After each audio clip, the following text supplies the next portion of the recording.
Même si elles constituent une petite portion de la population béninoise, les personnes atteintes d'albinisme existent dans certaines régions du Bénin. Elles sont idolâtrées et considérées comme des êtres sacrés aux origines divines.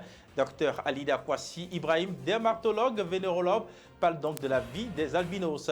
Et puis le gouvernement a désigné ce mercredi 8 février la Société béninoise de production d'électricité comme principal acheteur d'énergie électrique sur le territoire du Bénin. C'est la grande décision prise à l'issue de ce conclave présidé par le chef de l'État.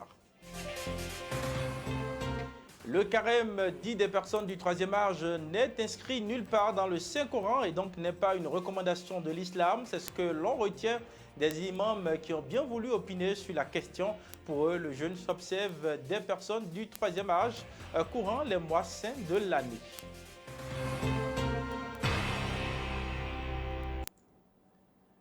Mesdames, Messieurs, bonsoir à toutes, bonsoir à tous. Bienvenue donc à ce 22h. Le gouvernement a désigné ce mercredi 8 février la Société béninoise de production d'électricité comme principal acheteur d'énergie électrique sur le territoire du Bénin. C'est la grande décision prise à l'issue de ce conclave présidé par le chef de l'État. Plusieurs nominations ont été également prononcées. Suivez ici le compte-rendu intégral avec le porte-parole du gouvernement, Wilfried Léandre Rumbedji. La principale décision issue du Conseil des ministres de ce mercredi 8 février 2023, conduit par le président de la République, M. Patrice Talon, est relative aux mesures normatives. Elle porte sur la désignation de la Société béninoise de production d'électricité, SBPE, comme acheteur principal d'énergie électrique sur le territoire de la République du Bénin. À cet effet, il y a lieu de noter que la loi portant Code de l'électricité en République du Bénin habilite l'État à désigner comme acheteur principal d'énergie électrique un opérateur dont la mission sera d'assurer l'achat et la vente centralisée d'énergie électrique en vue de la distribution sur le réseau national dédié. Or, la Société béninoise de production d'électricité, conformément à ses statuts actuels, est déjà chargé d'acheter en gros l'énergie électrique auprès des producteurs indépendants d'électricité nationaux et internationaux, d'assurer la disponibilité suffisante de l'offre d'énergie électrique à l'effet de garantir l'équilibre offre-demande de l'électricité dans notre pays. Par ailleurs, elle assure la fourniture et la vente en gros de l'électricité aux concessionnaires de réseaux de distribution d'électricité et aux grands clients de haute tension de la catégorie B installés au Bénin. Aussi, a-t-elle l'obligation de garantir à tous les clients une quantité d'énergie électrique suffisante et de qualité. En vue d'optimiser les acquis de la dynamique en cours dans le secteur avec la présence de plusieurs acteurs, il s'est avéré convenable de confier la gestion du mix énergétique du pays à la SBPE, notamment pour une meilleure offre de production, une meilleure gestion de l'empreinte carbone de l'électricité, de même que pour garantir des tarifs assez attrayants aux distributeurs. C'est en raison de ces avantages que le Conseil a fait de cette société un acheteur d'électricité en gros qui centralise l'achat de l'énergie électrique pour satisfaire les besoins des délégataires de services publics de distribution ou ceux des grands clients ou des clients éligibles. Ainsi, en tant qu'acheteur principal, celle-ci s'assurera de la disponibilité efficiente de l'énergie électrique sur les réseaux de distribution, aussi bien par sa production propre que par l'achat de celle des producteurs indépendants, sans exclure les importations d'énergie électrique lorsque les circonstances y sont favorables. Les ministres concernés veilleront à la mise en œuvre rigoureuse du présent décret qui réglemente ces opérations. S'agissant des rencontres et manifestations internationales, le Conseil a autorisé la participation du Bénin aux réunions de la 49e session du Conseil des ministres des Affaires étrangères, de l'Organisation de la coopération islamique à Djeddah, puis Nouakchott en février et mars 2023, puis au 36e sommet de l'Union africaine à Addis Abeba du 15 au 19 février 2023. Au chapitre des mesures individuelles. Sur proposition des ministres respectifs, les nominations ci-après ont été prononcées. au ministère des Affaires étrangères et de la coopération. Directeur de l'Afrique et du Moyen-Orient, M. Roméo Nkponou. Directrice de l'Europe, Mme Inès Kérékou. Directrice de l'Amérique, Mme Alice Domanou. Directrice de l'Asie et de l'Océanie, Mme Yolande Zelma Nobre-Fassinou. Directeur de la stratégie et de la politique internationale, M. Adolphe Pachavi.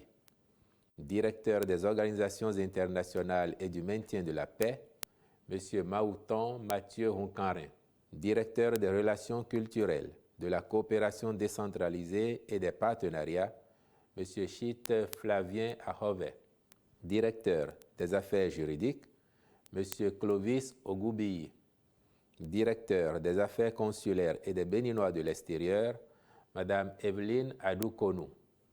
Directrice adjointe de la planification, de l'administration et des finances, Mme Aimée Justine Azon, épouse Aboudou. Au ministère de l'Énergie, directeur adjoint de la planification, de l'administration et des finances, M. Paul Mouzon. Directeurs départementaux de l'énergie, ainsi qu'il suit. Atakora Donga, M. Sakariou Maman.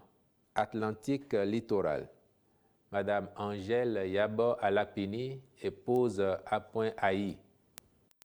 Mono Koufo, Mme Kobile Chantal Dossou. Ouémé Plateau, M. Sourou Ghislain Lali Chacha. Zou Colline, M. Serge Éric Sopin, je vous remercie. Mesdames, Messieurs, ce journal se poursuit, même si elle constitue une petite portion de la population béninoise. Les personnes atteintes d'albinisme existent dans certaines régions du Bénin. Elles sont idolâtrées et considérées donc comme des êtres sacrés aux origines divines. Dans cette interview, Dr Alida Poissi Ibrahim, dermatologue, vénérologue, nous parle de la vie des albinos. On la suit. Et l'albinisme, c'est une maladie héréditaire, c'est-à-dire transmissible et qui part d'une génération à une autre, mais qui se transmet sur le mode autosomique récessif, c'est-à-dire il faut que deux parents aient le gène pour que l'enfant puisse manifester la maladie. Donc c'est un seul parent, donc c'est pas, la maladie ne surviendra pas. Donc c'est une maladie héréditaire qui est liée à un défaut de synthèse de la mélanine. La mélanine, c'est un pigment qui donne la couleur noire à notre peau. Voilà, donc cette mélanine, elle n'est pas du tout produite. Donc, dans la définition, je disais déjà que c'est un défaut de synthèse de la mélanine. Les personnes qui sont atteintes d'albinisme ont ce qu'on appelle les mélanocytes. Les mélanocytes, ce sont les cellules qui vont produire la mélanine. Et nous, les personnes qui ne sont pas atteintes d'albinisme, nous avons aussi des mélanocytes. La seule différence, c'est que les mélanocytes des personnes atteintes d'albinisme n'arrivent pas à produire la mélanine. Si je veux résumer pour que les gens puissent comprendre, je suppose que vous avez un arbre. L'arbre, c'est le corps humain. Et un oranger qui doit produire des oranges. Donc, les oranges sont là, sont sur l'arbre, mais elles ne contiennent pas du jus. Donc le jus ici, c'est la mélanine, ce que les albinos n'ont pas. Mais il y a les oranges qui représentent les cellules, les mélanocytes. Voilà à peu près la différence. Avant de donner les conseils, je vais rappeler le rôle de cette mélanine-là. Parce que si on comprend le rôle de cette mélanine, on pourra donner des conseils. Donc la mélanine, c'est elle qui donne la couleur noire à la peau. Donc plus le teint est foncé, plus on a de mélanine. Et cette mélanine nous protège contre le soleil. Si vous avez la mélanine, vous serez protégé contre le soleil. Donc, vous pouvez vivre plus facilement dans les zones tropicales, donc les zones où il y a beaucoup de soleil. Mais quand vous n'avez pas de mélanine, c'est plus difficile. Parce que les rayons ultraviolets, les rayons qui viennent du soleil, vont pénétrer dans la peau. Donc, si vous avez la mélanine qui vous protège, les rayons ultraviolets ne vont pas pénétrer la peau sera protégée. Voilà. Et donc, quand c'est comme ça, le seul conseil qu'on donne à l'albinos, ou bien à la personne atteinte d'albinisme, c'est de se protéger contre le soleil. Et je rappelle que la personne atteinte d'albinisme peut tout manger, il n'y a pas d'interdit, pas du tout d'interdit. S'il y a une interdiction, c'est que c'est lié à une autre maladie que tout le monde peut avoir, mais pas à son terrain d'albinisme. Et donc, son seul problème, c'est le soleil. Si vous protégez l'enfant depuis le bas âge jusqu'à un certain âge et vous l'éduquez correctement, de se protéger contre le soleil, vous verrez que sa peau sera nickel, il n'y aura aucune tache. Toutes les taches qu'on verra chez les personnes atteintes d'albinisme sont liées au soleil. Tout ce que vous verrez comme lésions, c'est-à-dire des plaies, c'est lié au soleil. Et donc, la seule chose à faire, c'est de se protéger. Et donc, la protection passe par ce qu'on appelle la protection vestimentaire. Et c'est la plus importante. Comment ça se passe? Vous portez des chapeaux à bord large, c'est-à-dire des chapeaux des cow-boys, mais bien vastes. Pas les képis, parce que le képi ne protège que la face. Le soleil va protéger ne va pas venir au niveau de la face, mais les autres parties, le soleil pourra vous atteindre à ce niveau-là. Donc, portez les chapeaux à bord large et de couleur sombre. Les habits également, c'est de porter des habits de couleur sombre, c'est-à-dire le noir, le marron pur, le vert pur, parce que les habits de couleur sombre retiennent le soleil. Quand le rayon ultraviolet il vient, la couleur sombre retient le soleil, donc le soleil n'arrive pas à pénétrer la peau. C'est pour ça que quand on porte le noir, on a chaud. Alors quand vous portez des habits de couleur claire, c'est-à-dire le blanc par exemple, le rayon ultraviolet il va pénétrer la peau, donc vous n'allez pas avoir chaud. Donc le soleil va vraiment atteindre votre peau. Donc c'est des habits de couleur sombre et de préférence longs, pantalons et chemises longues. Si vous avez une personne atteinte d'albinisme, il faut aller voir l'ophtalmologue qui va lui prescrire également des lunettes parce que la mélanine également se trouve au niveau des yeux. Donc il y a la rétine, il y a l'iris qui contiennent la mélanine. Donc il faut porter des lunettes, des verres fumés communément comme on dit. Donc porter des verres fumés pour se protéger contre le soleil. Si vous avez les moyens, vous achetez ce qu'on appelle les écrans solaires. Ce sont des pommades qui se vendent en pharmacie, mais ça demande beaucoup d'argent que vous allez appliquer sur les zones qui sont exposées au soleil. Si vous devez aller que la main n'est pas protégée, vous mettez la crème à ces endroits-là et les décolletés, c'est-à-dire devant et derrière, vous mettez votre crème solaire. Et la crème solaire s'applique toutes les 2 heures parce que la protection n'est pas tout à fait. Après 2 heures de temps, l'effet de la crème anti-solaire n'est plus là. Elle est déjà partie, donc il faut réappliquer encore. Les personnes atteintes d'albinisme doivent passer des laits hydratants. Ils doivent hydrater la peau. Et donc, vous demandez l'avis d'un dermatologue qui pourra vous conseiller un lait adapté à votre peau. Voilà en quelque sorte les conseils que je pourrais donner pour les personnes atteintes d'albinisme.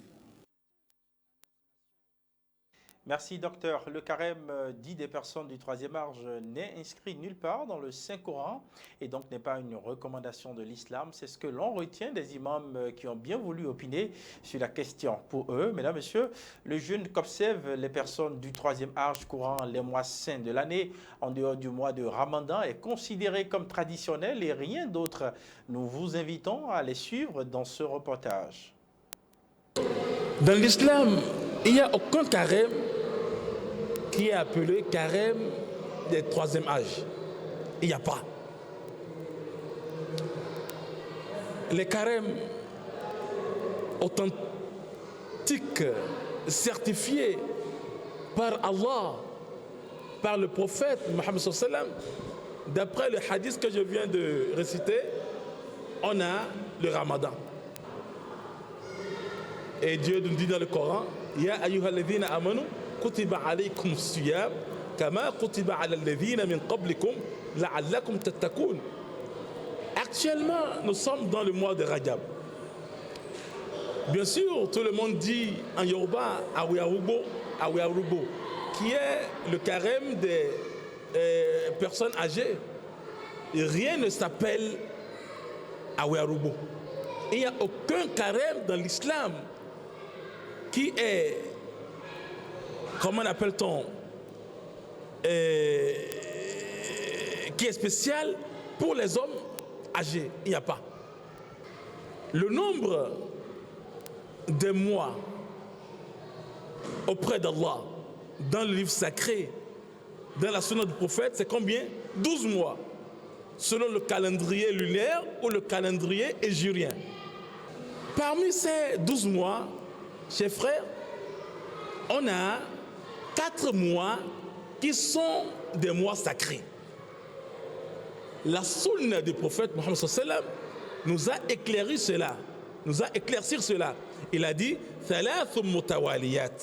Il y a 3 de ces mois qui se suivent.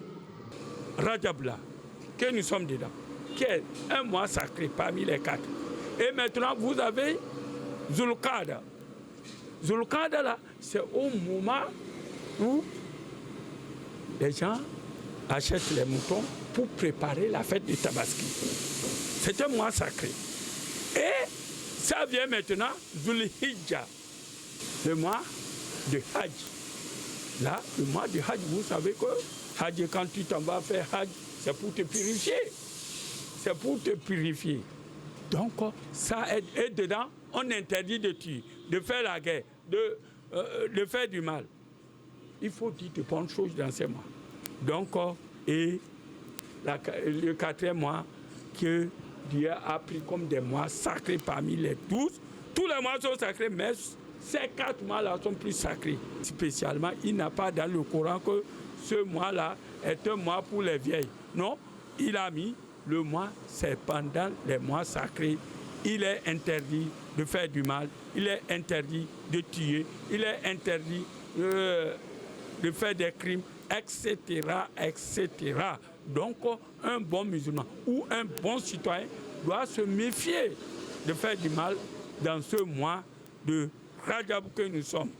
C'est l'importance du mois-là, de ce mois-là, que les gens sont pris pour donner ça à nos vieux, à nos vieilles. Parce qu'en ce moment, ils sont quoi? Ils sont humbles. Ils ne brutalisent pas. Donc, on nous demande de prendre, d'être conscients comme ces vieux, ces vieilles. Et eux-mêmes, comme on les a attribués ça, c'est nos traditions. On les a attribués ça. D'autres ne connaissent même pas. Alors où je vous parle, madame, si tu demandes au carême des vieux, beaucoup te diront où ça se trouve. Hein? Vous les avez vus prier la prière de Chod? Tu as vu faire des prières de Hassan? Comme pendant le Ramadan, on le fait. Donc, on peut dire que ce sont des choses de nos traditions. Et le prophète, alayhi salatu wassalam, dit la tradition qui ne va pas à l'encontre de ce que Dieu a vu est notre tradition. Donc, on prend ça comme une bonne tradition parce que c'est le jeûne. Mesdames, Messieurs, ce journal se poursuit. Les députés de la 9e législature élus à l'issue donc des élections législatives du 8 janvier 2023 seront donc installés le 12 février prochain, conformément donc à la loi numéro 2019-43 du 15 novembre 2019 portant code électoral en République du Bénin. Alors, depuis l'annonce des résultats, GovTV Africa se fait le devoir de recueillir les attentes des différentes couches de la société de la 9e législature à quelques jours donc de l'installation des nouveaux représentants du peuple. Une de nos équipes s'est approchée de quelques têtes couronnées de la cité royale d'Abomey. Ils sont au micro du Lori Chassogopé et Paul. Je dis félicitations à tous les élus nationaux, à nos honorables. Ce que nous attendons ce que moi, en tant que jeune acteur politique, j'attends de cette 9e législature, qu'ils soient véritablement nos représentants, qu'ils jouent pleinement leur rôle, contrôle de l'action du gouvernement et voter les lois. Je voudrais qu'ils travaillent et qu'ils considèrent le message du peuple, du bas peuple, du bas peuple, c'est en un mot. Je voudrais qu'ils nous représentent valablement, que cette fois-ci, qu'on ait une assemblée qui pense à nous jeunes. Le grand défi reste la réconciliation nationale. Je ne voudrais pas des propositions, pas ce qui représente effectivement pour nous, qui les avons élus, qu'ils fassent tout possible pour que le Béninois se retrouve à travers ces députés, qu'ils jouent correctement leur rôle de contrôle d'action du gouvernement et qu'ils votent les lois et qu'ils font de belles propositions au gouvernement. Quel que soit leur rang, que ce soit les députés de la mouvance, que ce soit les députés de l'opposition, tous, ils ont un seul mot, que tout un chacun d'eux joue leur partition. Et c'est ça la réalité de la démocratie. La nouvelle démocratie prônée par le chef de l'État. Que ce soit l'harmonie de 91, oui, chacun défend son cas et défend la nation par rapport à ce qu'est la nation. Et la nation prône, la nation devant tout. Et c'est ça l'idéal. Ils savent, chacun d'eux sont des contrées données, mais savent ce que les populations à la base demandent. Ça veut dire leur ligne de défense doit être défendable à l'Assemblée. Parce que sur des questions de budget, pour ne pas aller très loin, les questions de développement à la base, c'est ça la réalité que les députés, tout un chacun d'eux, quelle que soit leur position, doit défendre. Et défendre la nation. Parce que la nation dépend de tout le monde. Ce que j'ai pensé par rapport à la nouvelle législature, à la 9e législature qui va démarrer d'ici le 12 février, est que nous aurons une assemblée nationale de grands débats. De grands débats, parce qu'il y a, qu'on le veuille ou non, il y a certaines têtes dans ce pays, certains politiciens que nous entendions au Parlement, de par leur vigueur, de par leur verve, on sentait l'Assemblée bouillonner et qui sont revenus maintenant. C'est ça qui va donner vie encore à l'Assemblée nationale. Il y aura des débats d'idées. Ils sont nombreux qui ne sont plus jamais allés à l'Assemblée et qui cette fois-ci y seront. Je crois qu'il y aura beaucoup de débats d'idées, des idées constructives pour la vitalité de la démocratie béninoise. Là, je suis très fier de mon pays et j'ai espoir que beaucoup de choses vont encore changer dans la positivité pour la législature qui va commencer. Le premier défi pour les députés de la 9e législative, c'est de revoir certaines lois. Moi, la loi qui me préoccupe et sur laquelle les gens doivent revenir, c'est d'abord le code de la famille. Le code de la famille, il faut que les députés reviennent là-dessus et relisent ça selon les problèmes que nous avons dans la société aujourd'hui, dans les foyers. Qu'ils relisent cette loi-là pour régler les problèmes de divorce qu'on constate aujourd'hui dans les familles, les problèmes de débauche que nous avons au niveau de la jeunesse aujourd'hui. Et qu'est-ce que nos enfants surtout filles, vont devenir demain? Il faut que ce code-là règle ça. Ça me préoccupe et c'est urgent. Allez sur les réseaux sociaux aujourd'hui, allez dans les familles, allez dans les hameaux de notre pays et vous allez constater que les ménages souffrent. Et il n'y a rien qui puisse régler ça, qui puisse réglementer ça si ce n'est pas le code de la famille.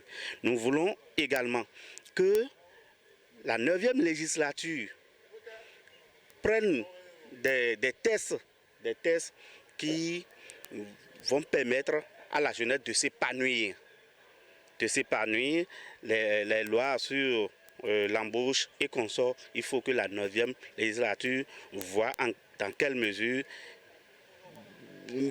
relire ces lois-là pour donner un épanouissement à la couche juvénile. Si sur ces deux préoccupations, moi je vois, c'est des mandats que je pense donner aux députés de la 9e législature.